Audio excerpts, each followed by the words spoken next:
2022, Ken Dorsey took over as the Bills' offensive coordinator, and in his first season, the Bills were second in yards per game and points per game, finishing only behind the Super Bowl champs, the Kansas City Chiefs. So let's break down and take a look at how he likes to call his offense. Let's start with their run game. They run a wide variety of different plays to get their offense going on the ground, but a few definitely stood out. The number one was their pin and pull scheme. They like this out of a lot of different formations and sets with a lot of different things attached. So let's see how they use it. So here's a look from the wide, and you're going to get pin and pull here to the top of your screen. There's sort of an RPO here to digs here at the bottom, but they don't really look at it. The Steelers have that well covered up. So here's a better look from the end zone. We're going to get this guy down here. This will be your first puller. This guard has the angle on the nose, so he goes ahead and blocks down. This will be your second puller, and they actually, and this is rare, they get a third puller because this guard is uncovered as well. He's going to pull to get a third puller, and this guy's going to make sure and cut off anything on the backside here. Running back will carry the ball. He'll read his pullers and find the first daylight. And like I said, Allen has the option, if the numbers are right, to throw the RPO, but the numbers are better in the box, so he gives. So you can see they've got him outnumbered, especially with all the pullers coming to the play side. Running back is patient to let his block set up and is able to find a crease. So the Bills really like this 3-by-1, what I call a nub set. So 3-by-1 nub means you got three receivers to the field. Instead of a wide receiver, they've got a tight end only to this side of the field. So they're going to run pin and pull this way, and then they're going to run a bubble RPO or run pass option. So Allen has the option, if he has the numbers, he can pull and throw this bubble now, or he can hand off the pin and pull. But you can see here the Steelers have 4/3, and so they have the numbers in the box to run the ball, and that's what they do here.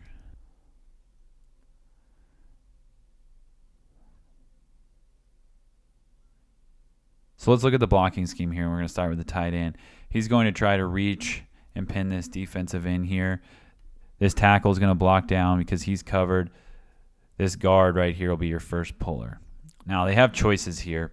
Some teams will pin and pull their guard, but a lot of times they're going to scoop this backside guy out and pull their center, and that is what the Bills do here.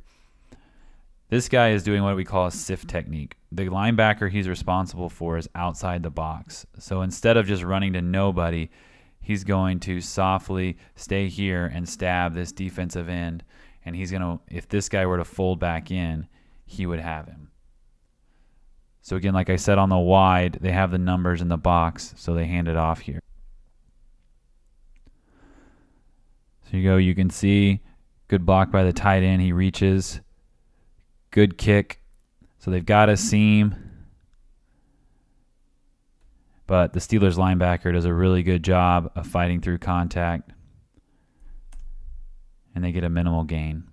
In our first two examples, we had pre-snap RPOs with screens. So that meant Allen was reading pre-snap whether he had leverage or numbers to throw. If not, after the snap, he was automatically handing the ball off. Here's our first post-snap RPO. And what that means is we're going to get downfield routes now. So they're going to run a double slant concept, and he has a read. This guy right here is unblocked. So as he's riding that, if he fits the run, he's going to pull and hit one of these slants. So we're going to get the same blocking scheme up front. This tight end is going to reach. This tackle is going to pin here. The guard is our first puller. He's going to look for the first thing here in the alley. The center is our second puller. He'll read his block and fit that accordingly. This guard is responsible for him, and now they're going to just base so Allen can read that linebacker. So this linebacker fits the run here, and they're able to win on the slant and hit it. So there's a ride. Allen knows by the linebacker's position probably that he's fitting the run. He does. So he pulls it and delivers a strike, and they could create a big play. So all the ones previous have been out of the gun and RPOs. So here they just go under center and it's a straight give. You're getting the exact same scheme here. You're getting the tight end and the right tackle trying to reach or pin their guys. Right guard and center are pulling, and then they're cutting off on the backside. You can see they have the angles. They get great pin blocks here. Tight ends doing a great job getting movement on the defensive end. Great eyes to get there to cut that off. And there's, you can see a seam. And good pickup. So how do you protect your best plays? That's what I always like to look for in offensive coordinators, and the best do a great job of that. In the gun variation, you had the RPO built in. So they didn't need to really add anything. If they stack the box, you could either throw the screen or the downfield pass. Here you don't have that option. So how do you protect it? So this is going to look exactly like pin and pull. So you're going to get our reach here, our pin, pull. The center is going to start to pull. You're going to get down, down, and you're going to get a base block here. Here's the difference. So they're going to step here, and this center is actually going to retrace here and come back that way, and Allen's going to toss to a follow. So we get a built-in counter here. And if you're reading these two guys right here, you're going to be in trouble. So you can see right here, everything looks like pin and pull. No different. The center turns around. There's the toss. And they're able to get numbers in a huge play to protect their pin and pull. Dorsey clearly loves to use RPOs in his offense. And so not only does he pair him with his pin and pull, but he likes him with his inside zone run scheme as well. So let's take a look at their inside zone RPO game. So here's some of their inside zone variations. So here you're going to get what I call fold variation. So that means instead of reading this in here, they're going to base, and this guy's going to fold and lead on that linebacker right there. The rest are running inside zone. So they're going to double to that linebacker up there, and he's going to base. So again, we have a read. We have 6 guys, and we have to read the 7th guy. So Allen is reading this guy. No one's accounting for him. If he fits the run, Diggs is in this condensed set. He's actually going to do a great job of attacking to create space, and then he's going to break into that window right there. Again, if this guy walls the slant, Allen will give it. If he comes and fits the run, he'll pull it and hit the slant. So you can see that linebacker that he's reading, or safety, is selling out to fit the run. So he's pulling the ball all the way. Great timing. Delivers it right where it needs to be for a touchdown. Similar scheme here. It's still an inside zone concept, but they're going to switch a few things here. So these guys all to the left are still doing the same thing. So we got here, we're all zoning here, but instead of basing the end on the backside, this guy's going to try to get to the linebacker, and this tight end is going to block the defensive end. We're still getting inside zone, quarterback and running back, and we're still going to read the 7th defender, which is this guy right here. So if he comes that fits the run, Allen will pull, and we've got another slant. So again, easy read for Allen. The guy's blitzing. So this is a pretty gutsy move by Allen, because this guy's blitzing full speed at him and can take a shot at him. He knows he's got to get it out quick, but he still pulls it and delivers it right where it needs to be to pick up the first down. So again, how do you protect your plays? So we're still going to get inside zone here by the Bills. So everyone's zoning here. This guy's going to pick up the end, and we're going to read the 7th defender. But we've been running the slant. So now he's going to sell that, and then he's going to break out, and we're going to attack outside here. So if they start putting harder leverage inside to try to cut off that slant, that should create space on the outside for the out. So there's the ride.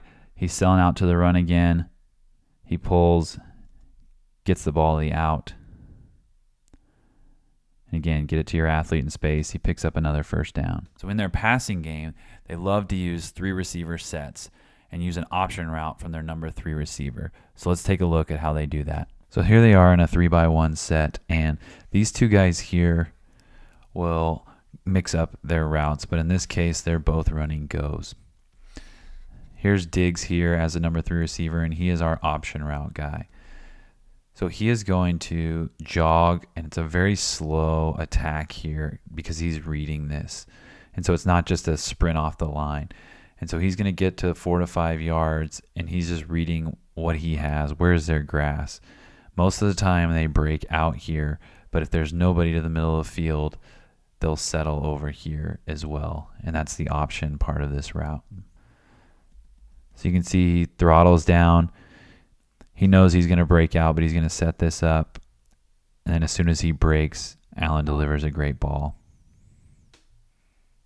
So here's later on in the game, and now Shakir's the number 3 receiver running the option route. You're also going to get a little bit different variation from the top two. Instead of just running off, they're going to run a seam dig combination. But they're still going to clear everything out, and you're going to get Shakir in space for a big play. So you can see he's controlled.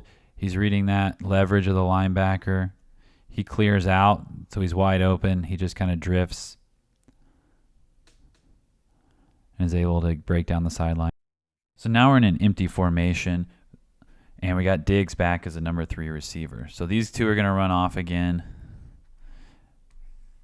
But now the Vikings defense, they're ready to stop this out. So they're going to spot drop this guy here, and they're actually going to throttle this guy, and he's ready for the out. So Diggs is very self-aware here. He's going to throttle like he normally does, but instead of breaking out, he's going to find the soft spot right in the middle, and they're going to pick up another big play. So he's bursting like he would. Vikings are ready for the out, but he sees the void in the middle of the field, and so does Allen. As soon as he gets in there, ball's out, and they're able to create a huge chunk play. So one of the most common concepts in football is the smash concept, and the Bills love to use many different variations of it. So let's talk about what a smash route is and how the Bills like to use it. So what is a smash route? So a smash route is a high-low stretch on the corner. So right here, here's our corner.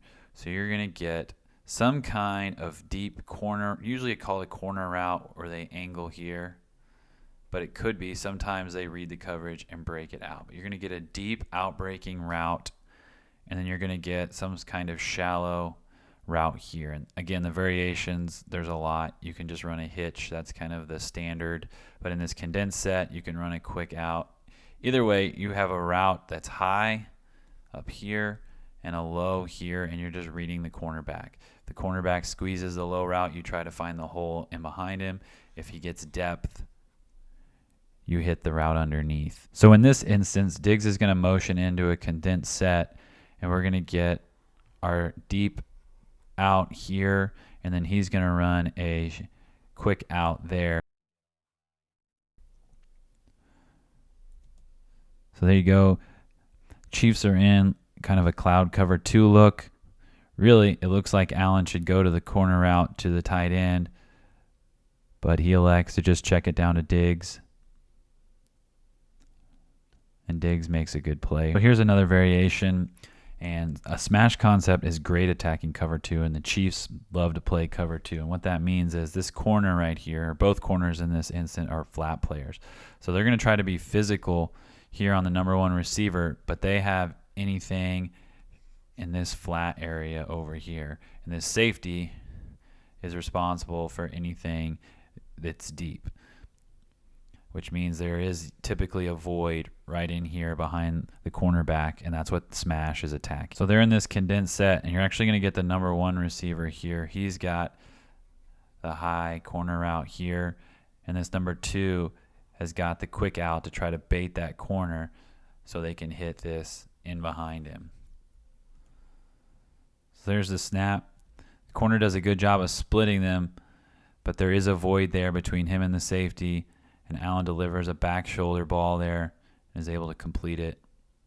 So here's a 2x2 variation, and this is more of your traditional smash, not out of a condensed set. So we're going to get this number 2 receiver here on the corner route, and when it's man, this turns into more of a slant because you don't just want to hitch right into that. So they're going to get man, and so he's going to run more of a slant, kind of what I call a fin route or a 5-and-in route to beat that man coverage. And Allen, instead of trying to hit this tight end one-on-one, he elects to go to Diggs in the man coverage because he knows that this corner route is going to clear any underneath coverage there and get Diggs the ball in space one-on-one.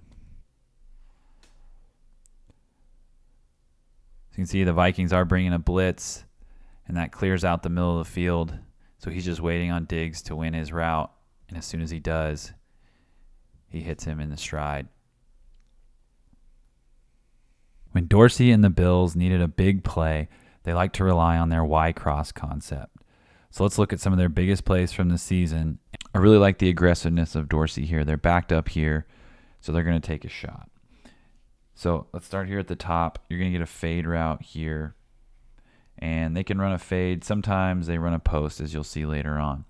Here's your cross guy here. So he's going to run a deep drag, getting out of bounds around 18 to 20 is his landmark.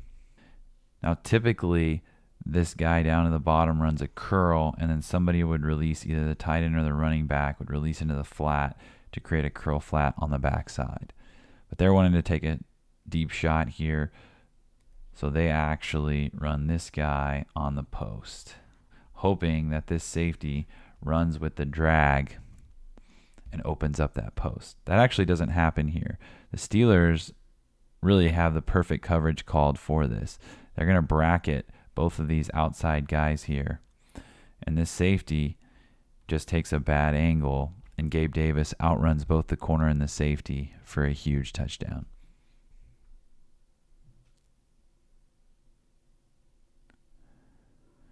So you can see they're bracketing both the deep routes. They do a good job of covering the cross, but Davis is able to get behind the corner and the safety. Allen delivers a perfect ball for their longest play of the 2022 season. So let's start with Davis here at the top. Instead of a post this time, he scorched him twice. He's going to go a fade route. They're going to motion this guy in here, and he's going to be our deep cross. This guy here is going to be our dig, and then they're going to use Diggs as the shallow crosser. And then our running back, if he gets out, will drag back this way, and he'll be our flat player to the backside. So they've got Davis bracketed this time. They do a good job of dropping and getting into the windows, so Allen just drops it off to Diggs. So there are some of the biggest plays from the 2022 season from Ken Dorsey and his offense. Can they keep that same pace up in the 2023 season and continue to be at the top of the league? We'll see.